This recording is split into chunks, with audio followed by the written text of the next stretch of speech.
Le cri déchira la nuit parisienne comme une lame rouillée. « Ne me touche pas » hurla Benjamin. Son corps secoué de spasmes. Les yeux écarquillés sur l'ombre qui se penchait vers lui dans la chambre d'hôpital.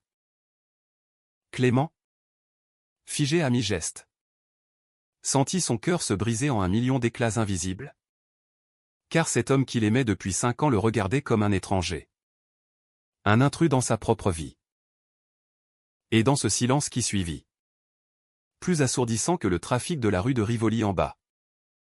Benjamin murmura, « Qui êtes-vous » ? Paris. Cette ville des amours éternels. S'était muée en un labyrinthe de souvenirs effacés. Clément se rappelait encore le jour où ils s'étaient rencontrés. Sous un ciel d'automne pluvieux. Près du pont des Arts. Benjamin. Avec son sourire en coin et ses boucles brunes qui dansaient au vent. Vendait des croquis de la tour Eiffel aux touristes égarés. Clément, fraîchement débarqué de sa province normande pour un poste de professeur d'histoire à la Sorbonne. S'était arrêté net. Fasciné par la grâce avec laquelle Benjamin traçait les lignes de la ville sur du papier jauni. C'est pas juste un dessin. C'est Paris qui respire, avait-il dit en tendant un billet froissé. Benjamin avait ri. Un rire clair comme les cloches de Notre-Dame. Et l'avait invité à un café aux Flores. Où ils avaient parlé jusqu'à ce que la nuit avale les boulevards. 5 ans plus tard. Tout cela n'était plus qu'un écho lointain. L'accident avait eu lieu un soir d'hiver. Sur la route sinueuse vers Versailles.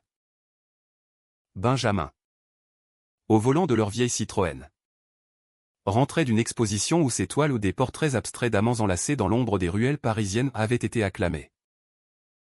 Clément, assis à ses côtés, fredonnait une chanson de Gainsbourg.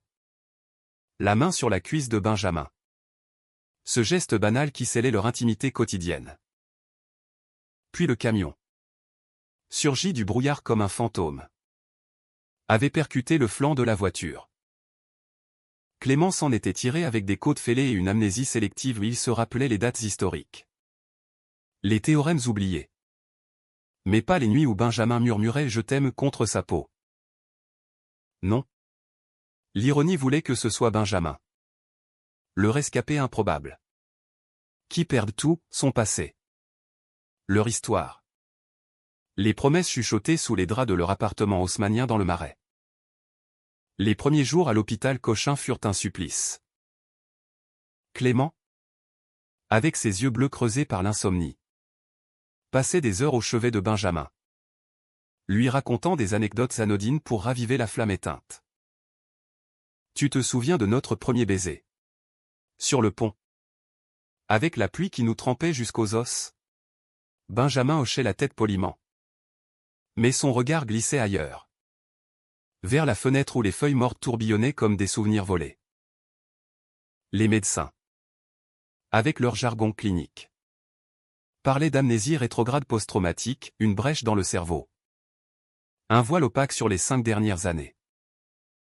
Il faut de la patience, disait-il à Clément, qui hochait la tête en serrant les poings dans ses poches. Patience. Ce mot sonnait comme une sentence. Pourtant, au milieu de cette brume, des éclats perçaient. Une nuit. Alors que Clément veillait. Épuisé. Benjamin s'était redressé dans son lit. Les traits tordus par une migraine fulgurante.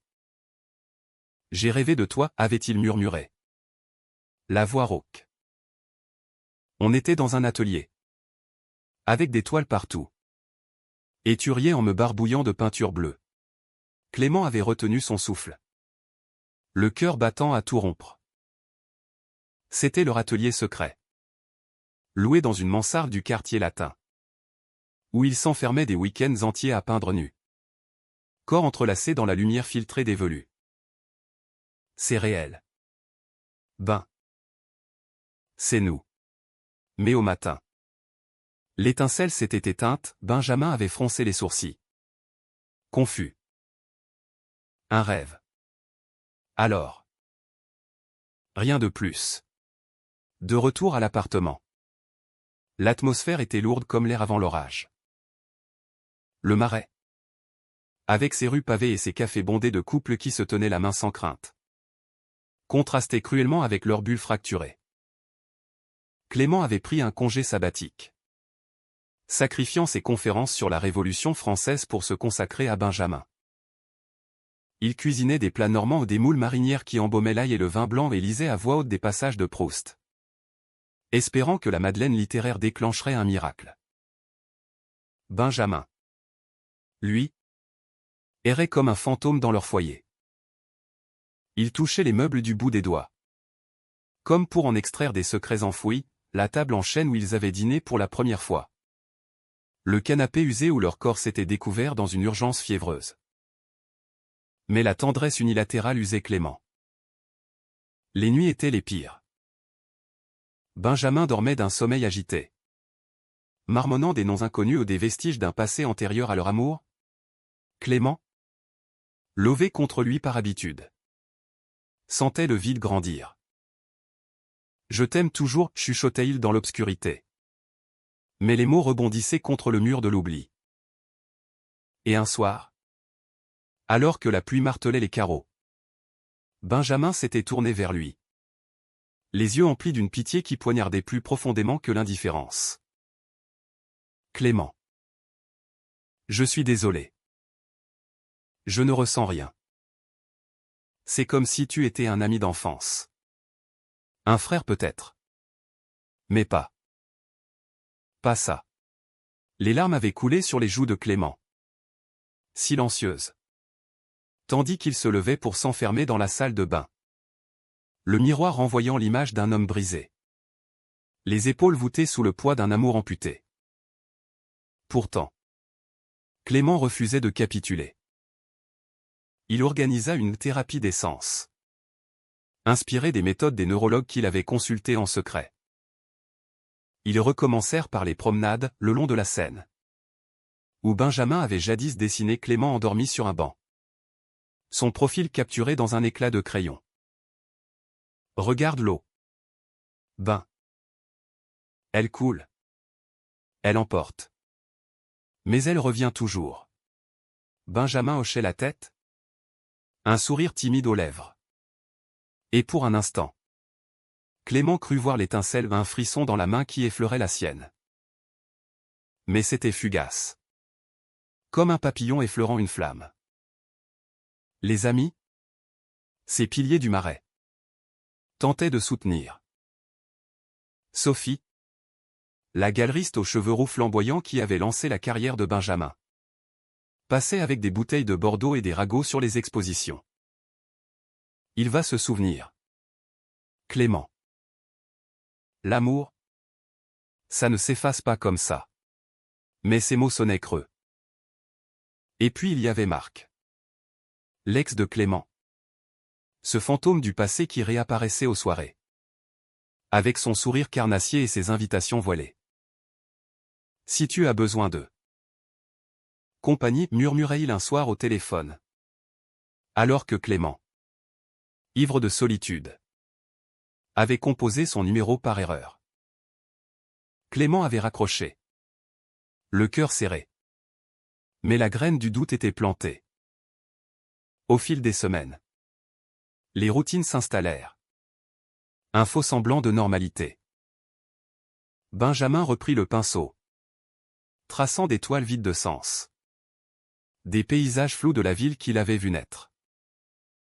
Clément corrigeait des copies à la table de la cuisine, jetant des regards furtifs vers l'atelier. Une après-midi, alors que le soleil filtrait à travers les rideaux de dentelle, Benjamin entra dans la cuisine, une esquisse à la main. « C'est toi, dit-il simplement, tendant le papier. C'était un portrait, Clément. Les yeux clos. Un sourire paisible. Comme si l'artiste avait capturé l'âme au-delà de la mémoire. Comment? Balbutia Clément, les larmes aux yeux. Je ne sais pas. Ça m'est venu. Comme un écho. Ils s'enlacèrent alors. Un geste hésitant. Et pour la première fois depuis l'accident, Clément sentit le corps de Benjamin se détendre contre le sien. Une chaleur familière renaissant des cendres. Mais l'euphorie fut de courte durée. Le soir même, lors d'un dîner chez Sophie, Benjamin croisa le regard de Lucas. Un jeune artiste aux traits anguleux et au charisme magnétique. Lucas, avec ses théories sur l'art queer et ses invitations à des ateliers nocturnes, attira Benjamin comme un aimant. Clément les observa depuis l'autre bout de la salle. Un verre de vin à la main. Le ventre noué par une jalousie qu'il n'avait pas anticipée. « Viens peindre avec moi demain », proposa Lucas. La voix basse. Complice. Benjamin accepta. Un éclat dans les yeux que Clément n'avait pas vu depuis des mois. Et dans le taxi qui les ramenait. Le silence fut plus éloquent que n'importe quel reproche. Les jours suivants furent un tourbillon de doutes. Clément, rongé par une insécurité qu'il ne se connaissait pas, feignait l'indifférence tandis que Benjamin passait des heures avec Lucas dans un loft du Bastille. Un espace bohème rempli de toiles inachevées et d'odeurs de térébenthine.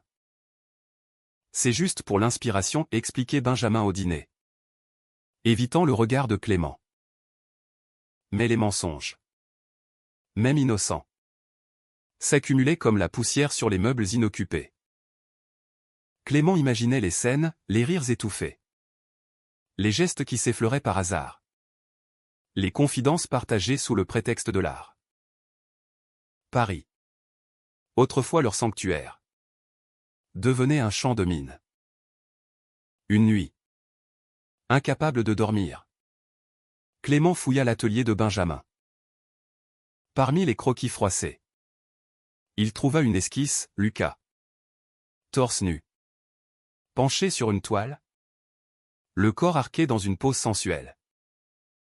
Le trait était vif, intime, chargé d'une électricité que Clément reconnaissait trop bien, celle de leur début, quand chaque dessin était une déclaration d'amour.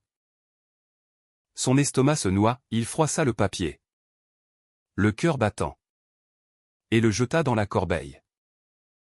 Le lendemain, Benjamin le remarqua immédiatement. « Où est mon croquis de Lucas ?» demanda-t-il. La voix tendue. Clément haussa les épaules, feignant l'ignorance. Peut-être perdu dans le désordre. Le mensonge plana entre eux comme un nuage toxique. Le premier d'une série qui minerait leur fragile équilibre. Pourtant, au milieu de cette tempête naissante, des moments de grâce persistaient. Ils allèrent au Louvre un après-midi pluvieux, main dans la main par habitude plus que par désir. Devant la victoire de Samothrace, Benjamin s'arrêta net, les yeux rivés sur la statue ailée. « Je me souviens de nous ici. Tu m'as embrassé. Et les gardiens nous ont regardés sans rien dire. Clément, le souffle coupé, serra sa main plus fort. C'était vrai, leur deuxième rendez-vous. Un baiser volé sous les yeux indifférents des déesses de marbre. Oui. Ben. Et je t'ai dit que tu étais ma muse. Ils rentrèrent enlacés. Et cette nuit-là, pour la première fois, Benjamin initia l'intimité. Ses lèvres sur celles de Clément étaient hésitantes, puis affamées. Comme si le corps se rappelait ce que l'esprit avait oublié. Ils firent l'amour lentement, dans la lueur des bougies, les corps se redécouvrant avec une tendresse mêlée d'urgence. « Reste avec moi » murmura Clément contre sa peau. Et Benjamin, les yeux clos, répondit « toujours ». Mais le répit fut illusoire. Lucas, avec son aura de liberté absolue, représentait pour Benjamin un renouveau.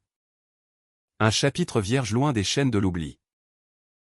Il se voyait de plus en plus souvent, des cafés tardifs au Procope. Des expositions underground dans les catacombes revisitées. Clément, de son côté, se repliait sur son travail, enseignant des leçons sur la résistance avec une ferveur nouvelle. Comme si les héros du passé pouvaient lui insuffler du courage. Sophie, sentant la fissure, l'invita à une soirée dans son galerie. Viens. Respire un peu. Benjamin n'est pas le centre du monde. Là, au milieu des bulles de champagne et des murmures d'admirateurs, Clément croisa à nouveau Marc. Lex, avec ses yeux verts perçants et son costume taillé sur mesure, s'approcha comme un prédateur affable. Tu as l'air perdu. Mon vieux. Laisse-moi te changer les idées. La tentation fut grande. Marc l'emmena danser. Son corps pressé contre le sien au rythme d'une playlist électro-queer. Et pour un instant, Clément oublia l'amnésie.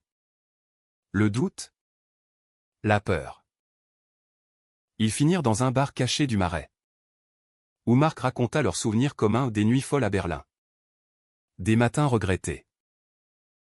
Tu mérites mieux que d'être un fantôme pour lui, dit Marc. Sa main effleurant la cuisse de Clément sous la table. Clément retira sa main. Mais le geste planta une autre graine, celle de la revanche. Ou peut-être de la survie. Le conflit éclata une semaine plus tard. Benjamin rentra tard.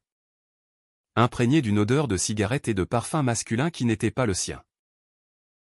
Clément, assis dans le salon avec un verre de Calvados, l'attendait. Où étais-tu, demanda-t-il. La voix calme mais tranchante. Benjamin hésita. Puis avoua, avec Lucas. On a travaillé sur un projet. Travaillé, ricana Clément. La jalousie débordant enfin. Ou embrassé dans son loft. Comme des ados en rut. Benjamin pâlit. Puis rougit de colère. Tu ne comprends pas. Depuis l'accident, je me sens vide. Comme si ma vie était un livre à moitié lu. Lucas me fait sentir vivant. Pas comme un devoir que tu accomplis par pitié. Les mots frappèrent Clément comme un coup de poing. Par pitié? C'est de l'amour. 5 ans de nous. Effacé d'un claquement de doigts. Et tu me reproches de tenir bon? La dispute s'enflamma. Des vases brisés contre les murs. Des cris qui réveillèrent les voisins. Benjamin, les larmes aux yeux, hurla, je ne t'aime pas. Pas comme ça. Je ne sais même pas qui tu es vraiment. Clément, le cœur en lambeaux, ramassa son manteau et claqua la porte. Descendant les escaliers 4 à 4 vers la nuit parisienne. Il erra le long du boulevard Saint-Germain. Les rues luisantes de pluie. Jusqu'à un pont sur la Seine où il s'assit. Fumant cigarette sur cigarette. Les souvenirs affluant comme un torrent. Leur premier Noël. Avec un sapin minuscule et des guirlandes faites main, les voyages en Provence. Où Benjamin peignait des champs de lavande pendant que Clément lisait à la recherche du temps perdu à l'ombre des oliviers. Tout cela. Perdu. Au petit matin.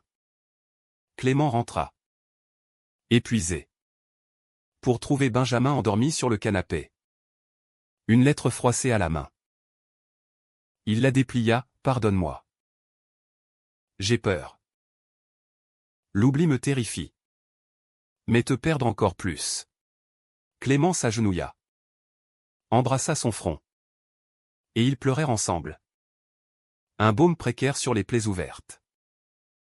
Mais le doute persistait. Un serpent lové dans leur lit. Les semaines suivantes furent une danse fragile. Ils consultèrent un thérapeute. Un homme d'âge mûr aux lunettes rondes qui parlait de reconstruction narrative. Séance où Benjamin décrivait des flashs, un baiser sous la pluie. Une dispute pour une exposition ratée. Une nuit d'amour après une première. Clément complétait les blancs. Tissant leur histoire comme une tapisserie rapiécée. Et lentement, l'intimité revint, des dîners aux chandelles sur leur balcon. Avec vue sur les toits de zinc, des promenades dans le jardin des Tuileries. Où Benjamin cueillait des fleurs pour Clément. Un geste d'un autre temps. Pourtant. Lucas rôdait. Il envoya un message à Benjamin, ton talent brille sans chaîne. Reviens peindre. Benjamin le montra à Clément. Cherchant absolution. Je ne répondrai pas, promit-il. Mais Clément vit l'hésitation dans ses yeux. Ce tiraillement entre l'oubli sécurisant et l'amour risqué. Et Marc. De son côté. Multipliait les appels, une bière? Juste pour parler. Clément déclinait. Mais la solitude le rongeait. Le point de non-retour survint lors d'une exposition solo de Benjamin à la galerie de Sophie. La salle était bondée, critiques. Collectionneurs. Amis du Marais en tenues excentriques. Les toiles de Benjamin. Inspirées de leur vie fracturée. Dépeignaient des amants au visage estompé. Des corps enlacés dans un brouillard de couleurs vives. Clément, fier malgré tout, circulait avec un verre de chardonnay, saluant les invités. Puis il vit Benjamin, isolé dans un coin avec Lucas, leurs têtes rapprochées, riant à une private joke. Et sans réfléchir, Clément s'approcha de Marc, qui l'attendait comme une tentation incarnée. Ils forment un beau tableau. N'est-ce pas, murmura Marc. Sa main sur l'épaule de Clément. Dans un élan de colère. Clément se tourna vers lui et l'embrassa à un baiser furieux. Possessif. Sous les yeux de la foule. Benjamin. Alerté par les murmures. Se figea. Leurs regards se croisèrent à travers la pièce, trahison dans les yeux verts de Clément. Douleur brute dans les brins de Benjamin. La soirée s'acheva dans le chaos, cris. Pleurs. Sophie jouant les médiatrices. Comment as-tu pu, sanglota Benjamin en rentrant. Le visage ruisselant. Clément. Ivre de regret. Balbutia, j'ai eu peur de te perdre pour de bon. Mais le mal était fait, la confiance. Ce fil ténu. S'était rompu. La fracture s'élargit comme une crevasse dans la glace. Les jours qui suivirent l'exposition furent un enfer silencieux. Benjamin s'enferma dans l'atelier. Peignant avec une fureur cathartique, des toiles sombres.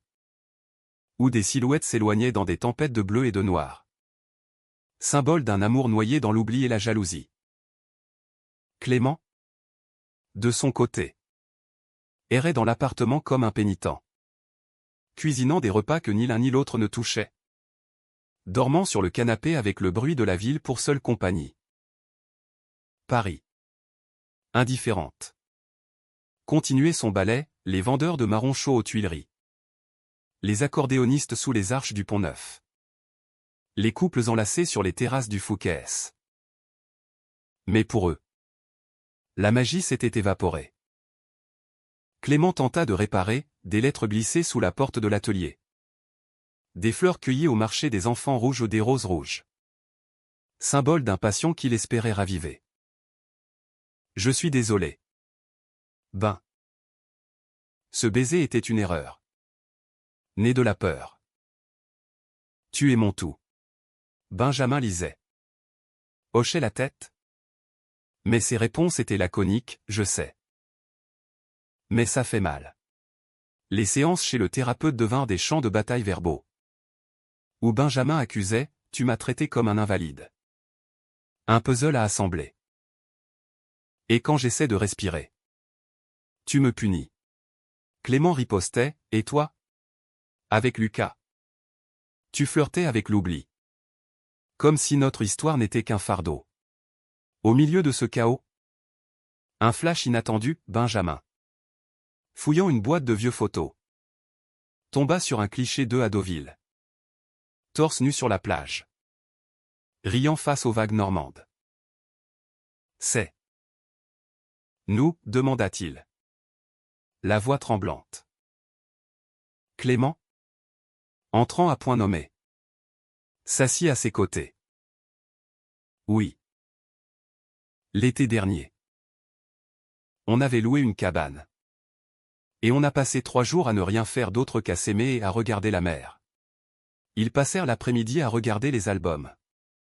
Clément narrant chaque image comme un conte, le voyage en train vers la Bretagne. Où Benjamin avait composé un poème sur un ticket de métro, la soirée au Moulin Rouge. Où ils avaient dansé jusqu'à l'aube, ivres de joie et de vin pétillant. Pour la première fois, Benjamin rit un rire vrai. Guttural et posa sa tête sur l'épaule de Clément. Ça me revient par bribes. Comme des vagues qui montent. Ce soir-là, ils firent l'amour à nouveau. Avec une intensité nouvelle. Mélange de désespoir et de retrouvailles. Les corps se connaissaient encore. Malgré l'esprit égaré, les caresses de Benjamin sur la peau de Clément étaient précises. Instinctives. Traçant les cartes d'un territoire familier. Ne me lâche pas, murmura Benjamin dans l'oreille de Clément. Et celui-ci. Les larmes coulant. Promis, jamais. Mais le lendemain. La réalité reprit ses droits, un appel de Lucas. Invitant Benjamin à une résidence artistique en Toscane. Juste un mois. Pour peindre sans pression. Benjamin hésita. Consulta Clément du regard. Va, dit celui-ci. La gorge serrée. Mais reviens-moi entier. Le départ de Benjamin fut un arrachement. À la gare de Lyon. Sous le dôme de verre et de fer. Ils s'embrassèrent longuement. Ignorant les regards curieux des voyageurs. Appelle-moi tous les soirs, supplia Clément. Benjamin hocha la tête. Son sac à dos rempli de toiles vierges. Les jours suivants furent un calvaire pour Clément, des nuits solitaires dans l'appartement vide. Hanté par les échos de leur rire passé. Il reprit le travail à la Sorbonne. Mais ses conférences sur l'exil des intellectuels sonnaient comme une métaphore de sa propre vie. Sophie l'invitait à des dîners. Marc envoyait des messages ambigus au besoin d'un verre. Mais Clément résistait. Ancré dans l'espoir fragile. De Florence, Benjamin écrivait des lettres manuscrites. Postées avec soin, description des cyprès toscans. Des couchers de soleil sur l'Arno. Mais aussi des doutes qui le rongeaient. Ici, loin de Paris. Je me souviens plus. De ta voix le matin. De tes mains sur mes épaules quand je peins. Lucas est talentueux. Mais il n'est pas toi. Clément lisait ces mots au bord de la Seine. Le cœur gonflé. Et répondait par des paquets de livres les liaisons dangereuses pour le piment. Le petit prince pour la tendresse. Pourtant. Un soir. Un appel de Sophie brisa l'idylle, Benjamin est avec Lucas. Ils ont été vus enlacés dans un café. Je suis désolé. Le monde de Clément s'effondra. Il erra dans le marais. Buvant dans des bars gays où les corps se frôlaient sans promesse. Cherchant l'oubli dans des regards anonymes. Marc le trouva là. Affalé sur un comptoir.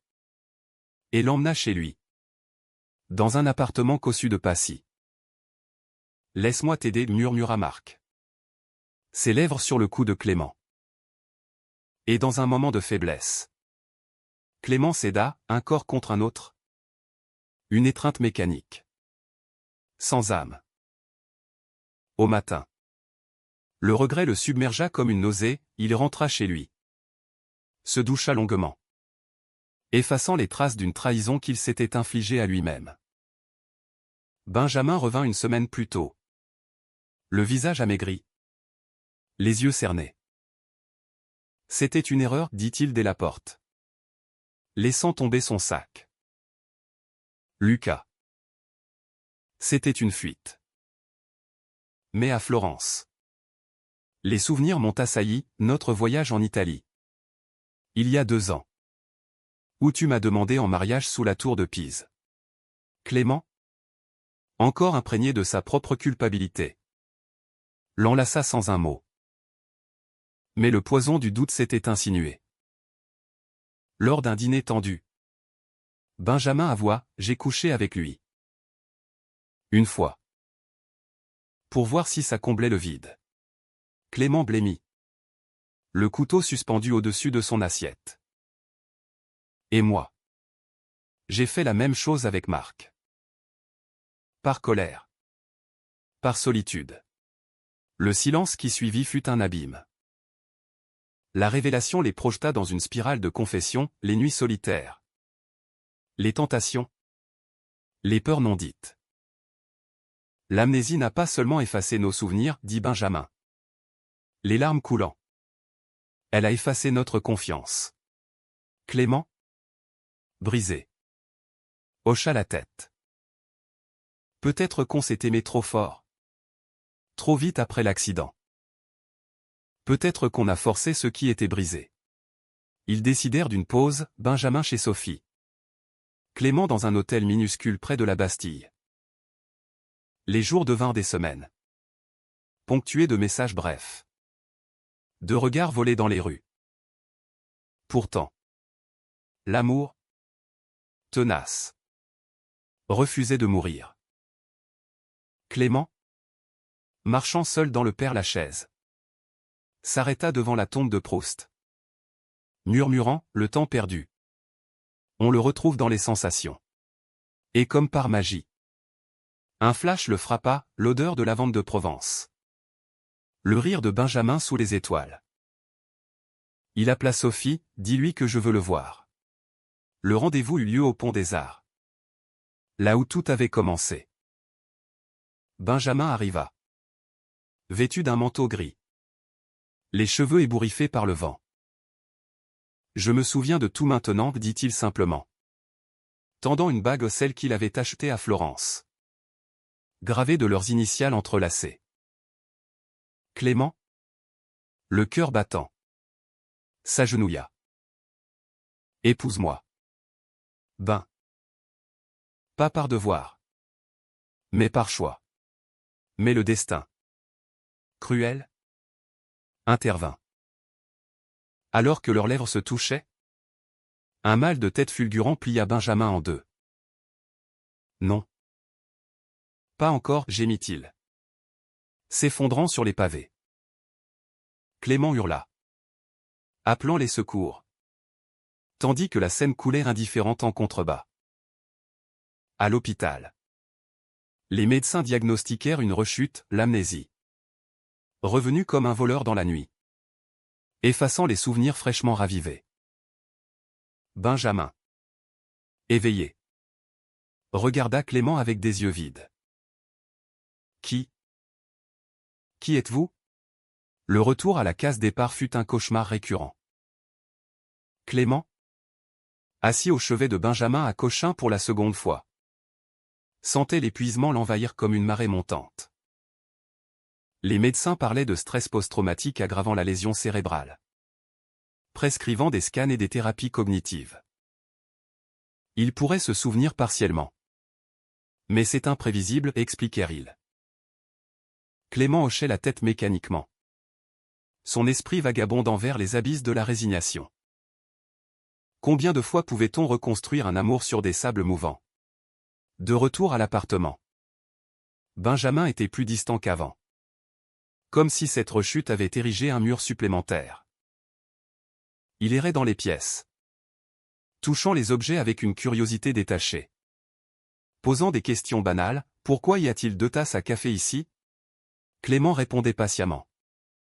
Mais chaque explication était une aiguille dans sa chair. Les amis, lassés du drame, se firent rares, Sophie envoyait des SMS encourageants. Mais Marc, sentant la brèche, multipliait les invitations.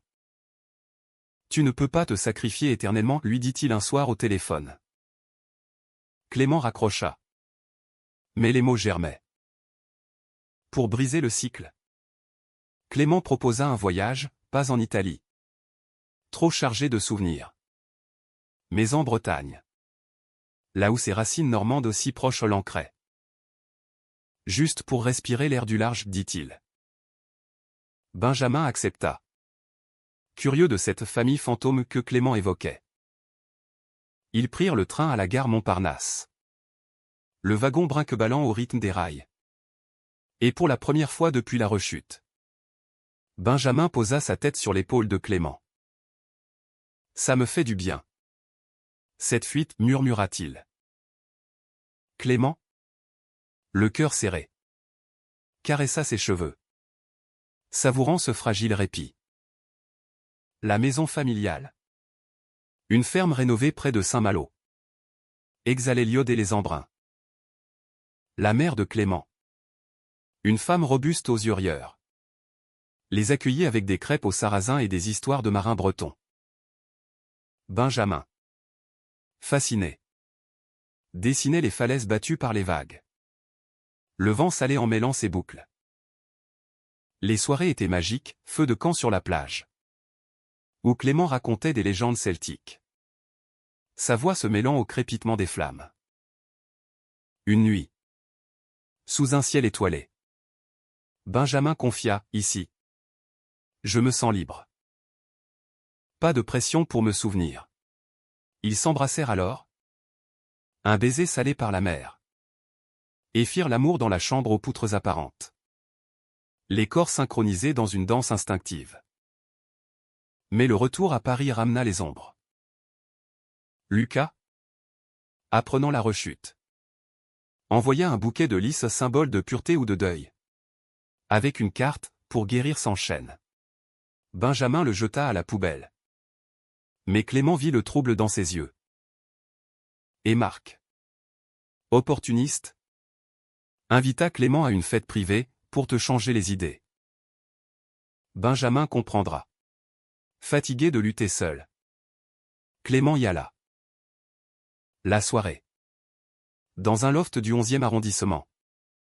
Était un tourbillon de corps et de musique techno. Une célébration queer effrénée. Marc le dansa contre lui. Ses mains possessives. Et Clément, anesthésié par le gin tonic, se laissa emporter.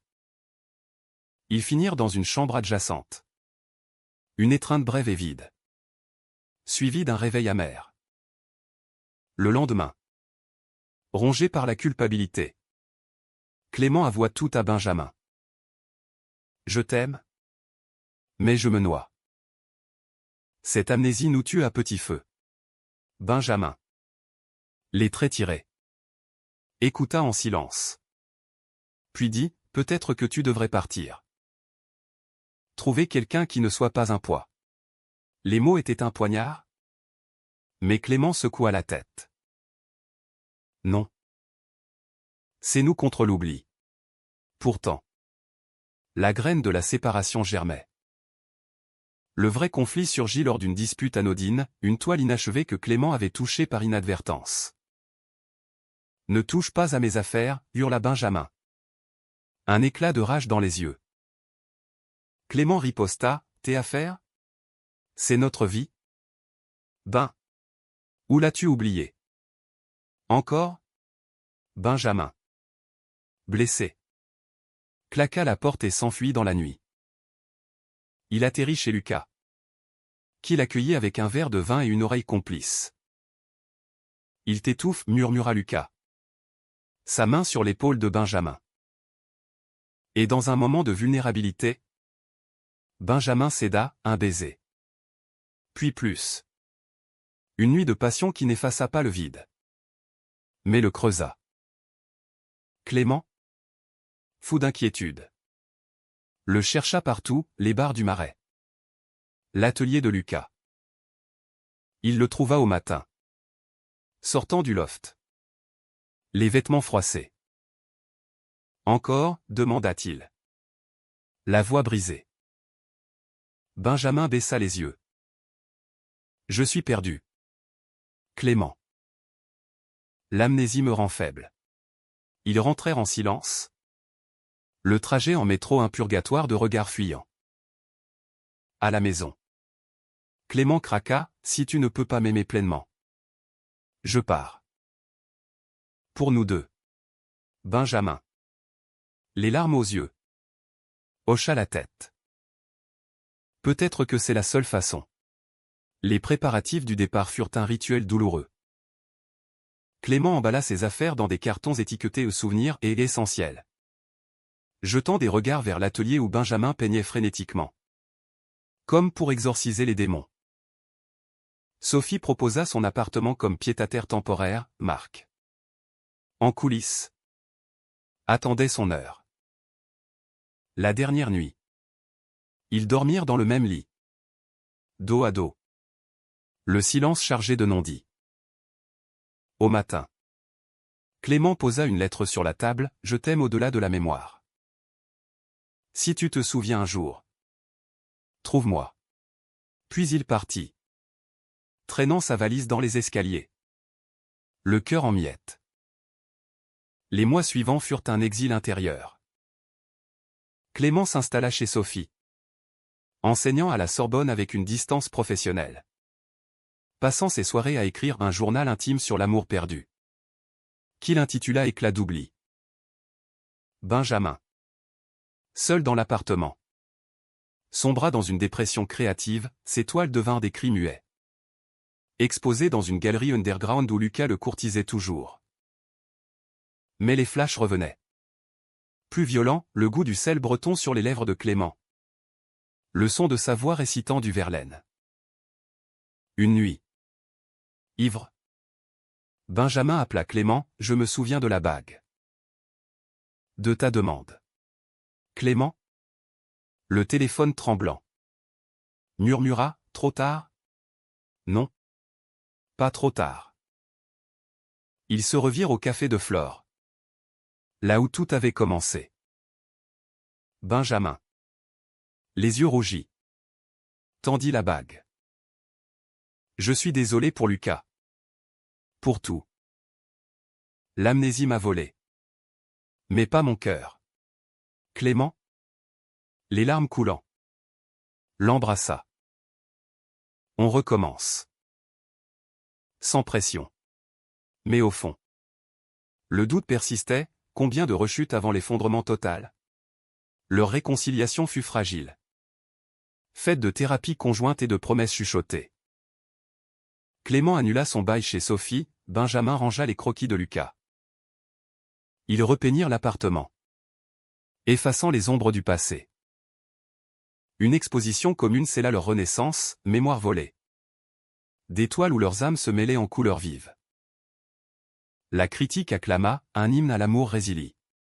Pourtant. La nuit du vernissage. Un mal de tête assaillit Benjamin. Il s'effondra dans les bras de Clément. Murmurant, « Ne pars pas. » Clément. Paniqué. Le porta jusqu'à un taxi. À l'hôpital. Le verdict, stable. Mais fragile. Il se souviendra. Avec du temps, dirent les médecins. Clément. Veillant au chevet. Serra sa main. Je reste. Le chemin vers la guérison fut un marathon d'ombre et de lumière. Clément. Devenu à la fois amant. Soignant et pilier. Apprit à naviguer les méandres de l'amnésie avec une résilience forgée au feu. Ils instituèrent des rituels, un carnet partagé où Benjamin notait ses flashs le pont. La pluie. Ton rire des Clément y ajoutait des annotations. Comme un historien reconstituant une chronologie brisée. Les promenades quotidiennes le long de la Seine devinrent sacrées. Un fil d'Ariane dans le labyrinthe de l'oubli. Regarde l'eau. Ben, disait Clément. Elle oublie et se souvient en même temps. Benjamin souriait. Serrant sa main. Et parfois. Un éclat traversait son regard, un souvenir intact. Comme une perle dans l'huître. Les tentations extérieures s'estompèrent. Lucas, respectant la distance, s'excusa par lettres, « J'ai été égoïste. Votre amour est plus fort. » Marc. Quant à lui, croisa Clément lors d'une conférence à la Sorbonne et offrit une poignée de main sobre, « Je suis heureux pour toi. » Vraiment. Clément, libéré de la chaîne de la jalousie, put enfin guérir ses propres blessures. Il reprit l'écriture, transformant leur drame en un roman semi-autobiographique. L'amour effacé. Publié par une petite maison d'édition du quartier latin. Les critiques. Touchés par sa vulnérabilité. Parlèrent d'un témoignage humaniste sur la mémoire queer dans une France postmoderne. Benjamin. Encouragé par ses avancées. Plongea dans son art avec une ferveur renouvelée. Ses toiles, exposées à la Biennale de Paris, capturèrent l'essence de leur voyage, des couples fragmentés recomposés en mosaïques de couleurs. Symbole de résilience. Lors du vernissage, Clément prononça un discours émouvant, « L'amour n'est pas une ligne droite, mais un fleuve qui contourne les rochers de l'oubli. » La salle applaudit. Et Benjamin, les yeux brillants, l'embrassa sur scène d'un geste public, affirmant leur union face au monde. Mais le vrai test vint 6 mois plus tard, lors d'un voyage en Normandie. Ils louèrent une maison près d'Étretat, les falaises blanches dominant la mer comme des sentinelles éternelles. Là, sous un ciel d'orage, Benjamin s'effondra à nouveau, une migraine. Un flash douloureux. Tout revient, hurla-t-il. Roulé en boule sur le sable. Clément, agenouillé dans l'eau froide, le serra contre lui tandis que les vagues léchaient leurs pieds. Benjamin sanglota, le camion. L'hôpital. Nos disputes. Et toi? Toujours là. Je me souviens de tout. Clément. De notre premier je t'aime sous les lumières de Montmartre. Clément. Les larmes mêlées à la pluie. Rit à travers le chagrin. Bienvenue à la maison. Mon amour. La guérison complète fut graduelle, ponctuée de rechutes mineures des noms oubliés. Des dates floues mais l'amour, renforcé par l'épreuve, devint indestructible. Ils se marièrent un printemps, dans une petite mairie du Marais, entourés d'amis et de toiles témoins. Sophie fut témoin. Marc envoya une carte bienveillante. La lune de miel les mena en Provence, où Benjamin peignit Clément dans les champs de lavande, capturant son essence dans des violets profonds. Tu es ma mémoire, dit-il, le pinceau encore à la main. Des années plus tard, assis sur leur balcon haussmannien, vieillis mais enlacés, ils regardaient Paris s'illuminer. Benjamin, professeur invité à l'école des beaux-arts, racontait leurs aventures à ses élèves, l'art, comme l'amour, efface et recrée. Clément, auteur acclamé, hochait la tête, sa main dans celle de son époux. L'amnésie n'avait pas été vaincue, mais dompté un compagnon familier, rappelant la fragilité de la vie. Et dans ces moments de paix, Clément se rappelait le jour fatidique, celui où il avait dit vouloir partir. Sans cette menace, l'oubli aurait peut-être triomphé. Tu m'as sauvé en me lâchant, murmura Benjamin un soir, les yeux sur les étoiles. Clément sourit, non. C'est l'amour qui nous a sauvés. Paris. Témoin éternel. Scintillait en bas. Indifférente aux drames humains, mais complice de leur joie. Ainsi, dans la ville des Lumières, leur histoire devint légende, un hymne à la persévérance, à la tendresse queer, à l'humanité qui triomphe des ombres. Car l'amour, vrai, ne s'efface pas, il se réinvente. Vague après vague. Jusqu'à l'infini.